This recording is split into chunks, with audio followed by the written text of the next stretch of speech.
আসসালামু আলাইকুম। আশা কৰোঁ আল্লাহৰ দোৱা আৰু কৃপাত সকলোৱে ভালে আছে আৰু ময়ো আপোনালোকৰ দোৱা আৰু আশীৰ্বাদত ভালে কুশলে চলি আছোঁ। পবিত্ৰ ৰমজান মাহ নহয় জানো? সকলোৱে গম পাওঁ আমাৰ ফৰজ ৰোজা। আমি এই ফৰজ ৰোজা বাধ্যতামূলক আমি সকলোৱে কৰোঁৱে।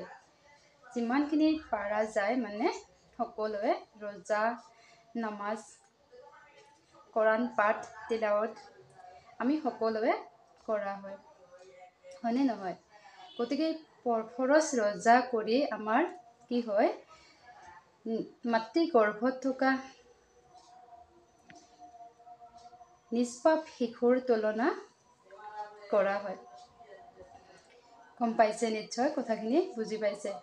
মানে কি কৈছোঁ, এই ফৰজ ৰোজা কৰি আমাৰ কি হয়, নিষ্পাপ শিশু, মাতৃ গৰ্ভত থকা শিশু এটা নিষ্পাপ হয়, হয়নে নহয়? গতিকে এই নিষ্পাপ শিশুৰ তুলনা কৰা হয়।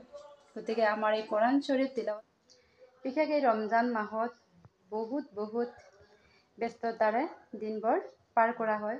ইমান জল্দি ৰোজা আহিছে বুলি খুবেই আনন্দ বা ৰেডি হৈ থকা হয় যে ৰমজান মাহত ৰোজা আহি আছে, ৰমজান মাহ আহি আছে, হয়নে নহয়?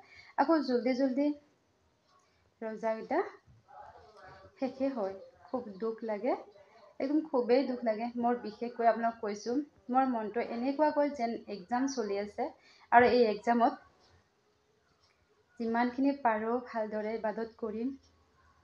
আল্লাহ যাতে সকলোৰে ইবাদতবোৰ কবুল কৰে, সকলোৰে আশাবোৰ যাতে আল্লাহ পূৰণ কৰে। আৰু বিশেষ ৰমজান মাহত যিমানখিনি ইবাদত কৰা হয়, নৰ্মেল দিনৰ ইবাদততকৈ 3 গুণেই বহুত বেছি সৱাব আমি পাওঁ। যেনেকৈ নহওক, যি কৰি নহওক, সকলো ব্যস্ততাৰ মাজতে সকলো মানুহে নামাজ ৰোজা কোৰাণ শ্বৰীফ তিলাৱত তাজবীহ তিলাৱত সকলোৱে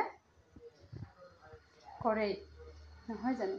গতিকে আল্লাহ যাতে আমাৰ সকলোৰে ওপৰত তৌফিক দিয়ে, সকলোকে যাতে সুস্থ শক্তিশালী কৰি ৰাখে।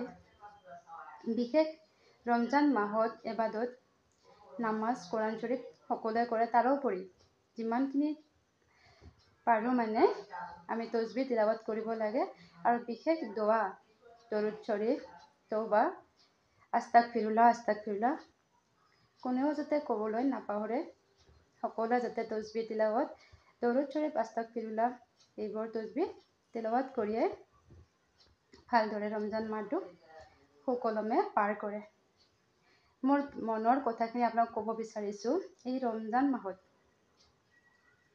জাকাত, খয়ৰাত, ফিতৰা, দান বৰঙণি, দুখীয়া দৰিদ্ৰ সকলোকে দি আমি যাতে সকলোৱে ভাল কাম কৰি যায় যথেষ্ট সৱাবৰ যাতে আমি অংশীদাৰ হ'ব পাৰোঁ। আল্লাহ যাতে সকলোকে ৰহমত দিয়ে, আল্লাহ যাতে সকলোকে বৰকত দিয়ে। আৰু বিশেষ সকলোৱে সকলোৰ বাবে দোৱা কৰক, সকলোৱে ভালে থাকক। বাই, ৰমজান মুবাৰক।